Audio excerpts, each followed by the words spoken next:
Hello mga beshi, at kinuha ko pala yung folder ko mga beshi kasi kukuhanin ko yung math libro ko. At meron kasi akong hinahanap dyan mga beshi at kailangan na kayo yun i-describe Kalones. At kailangan na kayo yun kasi meron din akong kagrupo pero ako din ang magsisalita. Diyos ko, wala naman magagamitan yung mga classmate ko. At hinahanap ko pala yung kailangan ko i-describe. Page 89 kasi yung mga beshi at hinahanap ko yun mga beshi.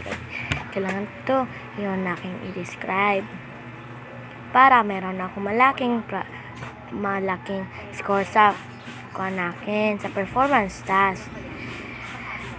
At pagkatapos natapos na rin ako mga beshi, ang taas na rin yung pagbasa ko mga beshi at hindi ko yun ma-video talaga ng mataas mga beshi kasi 3 minutes lang kailangan ito ma-video. Diyos ko, alam mo na YouTube ito, hindi ito parang at pinakuan ko pala yung hinahanap kong at nandito lang pala yung kailangan ko ipahanap ng physical education at kailangan ko yun at mara talaga ako PNG dito kasi nga ganito na talaga sa grade 12 mga beshi basta president kasi yung classroom.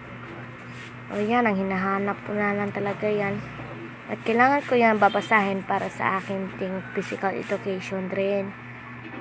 Kailangan, naperan ako na pala yan sa physical education namin sa Bangbang mga beshi. Kasi ganyan talaga sa physical education sa Bangbang mga beshi. Ang hirap kasi mga beshi. At yan, 3 pala yan.